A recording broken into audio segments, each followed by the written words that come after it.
Episode terakhir. Sumpah, apa cuma gua di sini ya yang ngerasa waktu itu kayak cepet banget gitu loh. Padahal udah 3 bulan, tapi rasanya kayak baru kemarin gua ngebawain episode pertamanya. Nggak terasa dari mana bang, aku capek jalani hidup. Harus ngerjain PR, disuruh beli gula pas lagi main game.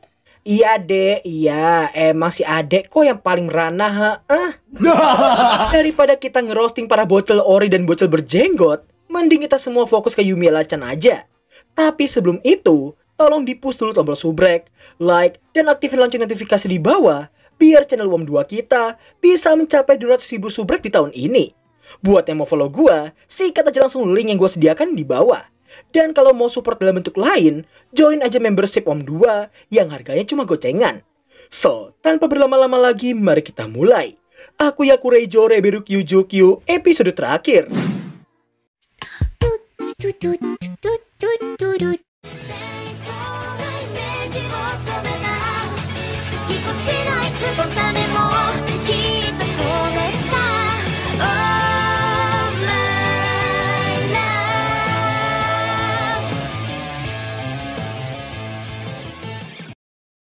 Sedikit merekap dari episode sebelumnya.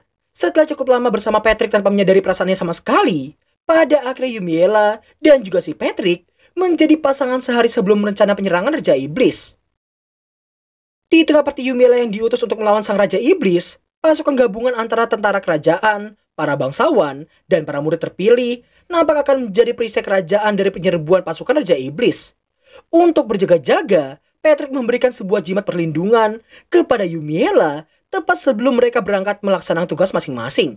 Yumiella yang gak ingin Patrick khawatir pun langsung menerimanya dengan senang hati. Patrick mo kiyotsukete. Ryu, kouka-shite. Scene berlanjut memperlihatkan pasukan kerajaan Valsein yang terlihat bersiap-siap menahan gempuran pasukan Raja Iblis.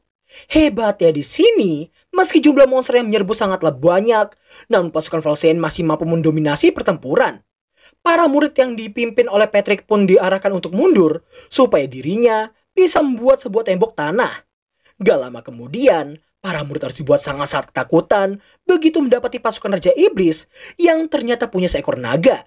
Melihat hal itu, Patrick meminta supaya mereka semua tidak gentar dan menyerahkan naga itu padanya.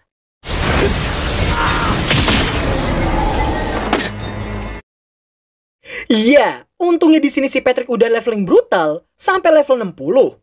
Dan hal itu membuatnya mampu mengalahkan seekor naga dengan sangat EZ. Setelah memberi perintah pada semua murid untuk gantian menyerbu para monster, Patrick terlihat mengharapkan keselamatannya Yumiella. Sementara itu, nampaknya Yumiella dan partinya yang telah tiba di markas Raja Iblis. Melihat partinya yang sangat tegang, Yumiella yang berniat mencarikan suasana pun malah membuat perasaan mereka jadi sangat canggung. この中の誰がお好きなんですか? こんな時にする話題か! 緊張をほぐそうとしたのに. Sebelum masuk, Yumiella meminta supaya naganya itu untuk kembali ke Patrick karena ia takut jika Ryu akan dikendalikan oleh sang Raja Iblis. Ryu yang paham pun langsung pergi dari sana. Setelah itu, nampaknya mereka berlima yang telah masuk ke dalam markas Raja Iblis. Di tengah penyusuran yang ada, Alicia nampak berterima kasih sekaligus minta maaf kepada Yumiella karena meski dia terus membantunya, tapi dirinya gak pernah mengucapkan rasa terima kasih sama sekali. Yumiella pun gak begitu memikirkannya, karena mau bagaimanapun Alicia harus bisa menikahi Edwin, supaya dirinya terhindar dari takdir Hiro dan juga Sen Hikayu. Nah, dari sini gua mau kalian fokus, karena mulai dari sinilah ada beberapa fakta yang terungkap dari sosok Raja Iblis yang hanya akan meneror kerajaan Valsein. Dimana kalau kalian sadar, struktur kastil Raja Iblis terlihat seperti kediaman bangsawan biasa. Dan hal itu pun dibenarkan oleh Edwin yang memberitahukan bahwa dulunya kastil itu merupakan sebuah wilayah yang pernah dihuni oleh seorang bangsawan. Tapi anehnya, Edwin gak bisa menemukan satupun informasi tentang siapakah bangsawan yang pernah meninggali kastil itu. Mendengar hal tersebut, Alicia pun jadi ingat awal pertemuannya dengan si Edwin yang kala itu sedang menyamar untuk mencari manuskrip tua yang ditinggalkan oleh sang raja pertama. Setelah mereka tiba di sebuah ruangan dengan pintu raksasa, nampaklah sebuah miasma hitam keunguan yang secara tiba-tiba mengeluarkan banyak sekali gelembung dan langsung mengincar party Yumiella di saat itu juga.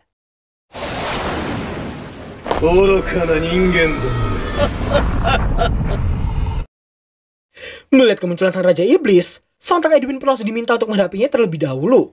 Dan dirinya tidak perlu memikirkan mereka sama sekali. Di saat Yumiela yang berniat maju duluan, si Raja Iblis sepertinya punya dendam kesumet ke Edwin yang memiliki darah seorang keluarga Valsein. Dark Flame. Si Raja Iblis pun agak terkejut mendapati Yumiela yang bisa meletuskan gelembung kegelapannya dengan elemen yang sama sepertinya. Setelah ketiganya terbebas, dengan sigap mereka langsung melancarkan serangan ke Raja Iblis tersebut.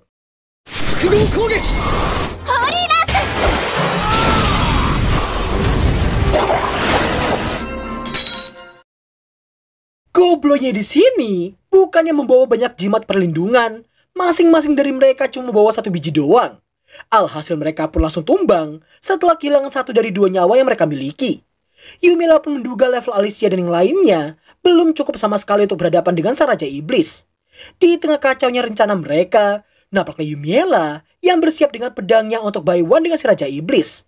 Namun setelah mereka saling berhadapan, si Raja Iblis rupanya tertarik dengan Yumiela dan mengajaknya buat berteman dengannya sebagai sesama pengguna atribut kegelapan. Mendengar ajakan itu, jelas Yumiela langsung menolaknya mentah-mentah karena dirinya gak punya alasan untuk menerimanya.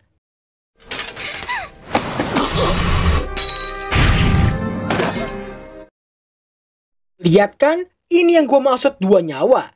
Kalung jimat perlindungan itu udah seperti nyawa kedua bagi pemakainya. Dan kini hanya tersisa Yumiela saja yang masih bisa diandalkan.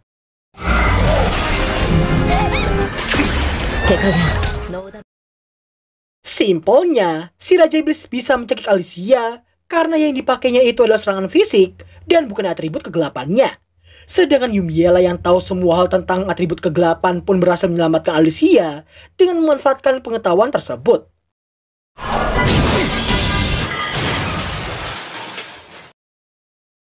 Singkat waktu, setelah topeng besinya terbuka, si Raja Iblis yang ternyata juga memiliki rambut berwarna hitam pekat pun kembali mengajak Yumiela untuk menjadi kawannya. Si Raja Iblis yang juga mengaku dulunya adalah seorang manusia pun sontak membuat Oz dan juga William terkejut mendengar hal tersebut. Sebelum mereka beradu mekanik lagi, si Raja Iblis bertanya kisah seperti apa yang diceritakan oleh pendiri kerajaan Valsein pada rakyatnya. Setelah Yumiela memberitahukan bahwa legenda hanya mengatakan Raja Iblis yang dikalahkan oleh sang hero dan juga sang Saint pun langsung membuat si Raja Iblis menyeringai dan mengatai dua sosok itu dengan sebutan orang barbar. Dirinya pun langsung memberitahukan fakta yang sebenarnya yang ia alami sebelum menjadi Raja Iblis seperti saat ini. 俺はその第一の側近だった。裏切り者の汚名を着せて殺そうとした。奴はもともと俺の力だけを目当てにしていた。怒りと憎しみは俺を魔王に変えた。 Di film Joker karya Todd Phillips menunjukkan bahwa orang jahat terlahir dari orang baik yang tersakiti. Dan ungkapan inilah yang cocok untuk Raja Iblis yang satu ini. Meski dia telah mengabdikan diri pada kerajaan, tapi karena diskriminasi terhadap kekuatan overpower yang dimiliki para penyandang rambut hitam pun membuatnya dihianati dan akan dibunuh sebelum akhirnya dia bangkit jadi Raja Iblis. Meski pada awalnya pembalasan dendamnya sangat lancar, sayangnya di sini seorang Saint muncul dan menyegelnya dengan kekuatan sihir kuno. 実はその辺の事情を知っていたのだか。それで記録がなかったのか。 Singkat cerita, meski Yumiela mencoba untuk menghentikan aksinya, namun jelas semua itu percuma saja. Si Raja Iblis tetap pada pendirian bahwa semua manusia akan sama saja di setiap zamannya.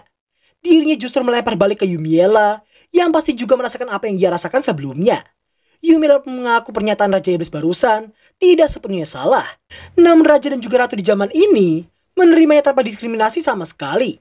Dirinya bakal memiliki teman, sekaligus seorang calon husbu, dan gak memiliki niatan untuk meninggalkan mereka semua sama sekali. Raja Iblis pun langsung mengcounter ucapan Yumiela dengan mengandaikan jika hati teman ataupun orang-orang di sekitarnya berubah dan berbalik mengkhianatinya. Meski suatu saat itu benar-benar terjadi, tapi Yumiela memilih untuk kabur dari sana dan tetap mengutamakan kebahagiaan mereka semua.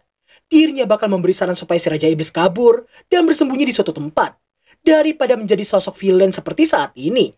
Meski sangat ingin, tapi semua sudah terlambat. Karena kebencian dan rasa ingin balas dendam telah tertanam kuat dalam jiwa dan juga raganya. Dan pada akhirnya, peradu mekanikan antara Raja Iblis original melawan Hidden Boss level 99 pun tak dapat terhindarkan.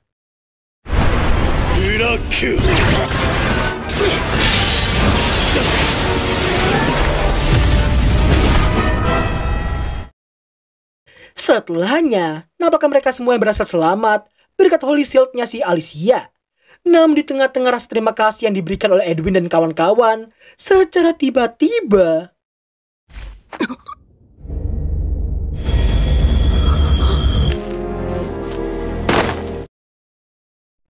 ya, udah kerjanya cuma pakai Holy Shield doang, cosplay Sakura 10 episode, dan sekarang dia malah jadi anak tai kambing yang meski telah menikam Yumiella, tapi karena jimat perlindungan masih menyelamatkan nyawanya, hal itu membuatnya terlihat akan menikamnya sekali lagi.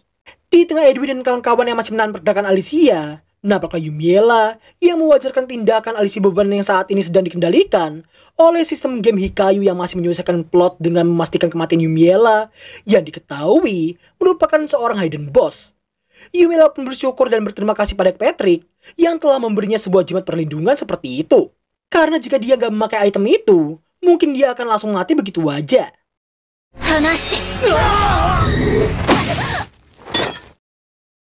Supaya terdengar lebih masuk akal, Yumiella pun berbohong bahwa Alicia sedang dikendalikan oleh kutukan Raja Iblis.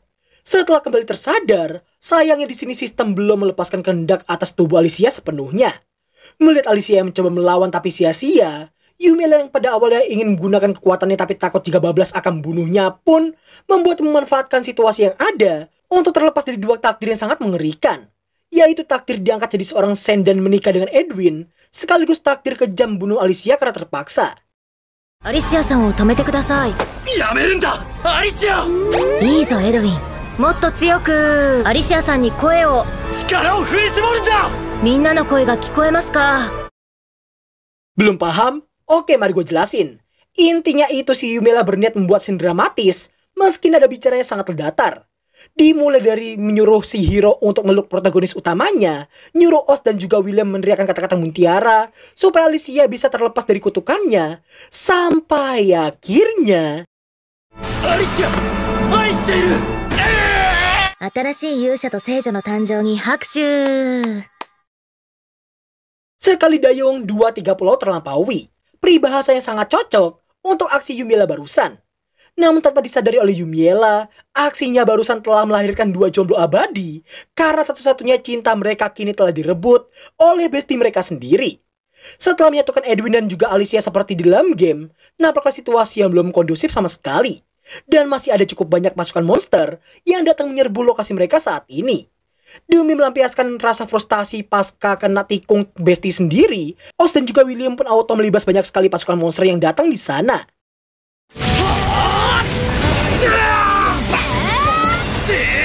ものすごい暴れっぷりだ。 Di tengah pesta pelibasan monster, Alicia terlihat minta maaf karena telah menikamnya tadi.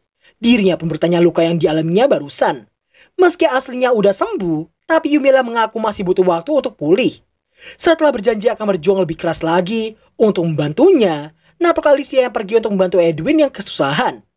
Nah, meski bisa membantu mereka dalam hitungan detik, namun Yumiella berniat memberi mereka panggung supaya mereka bisa unjuk gigi demi melahirkan sebuah legenda yang baru.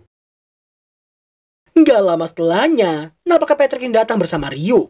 Setelah mereka saling bertemu, Yumiella pun langsung menenangkan Patrick dan memberitahukan bahwa sang Raja Iblis telah berhasil mereka kalahkan.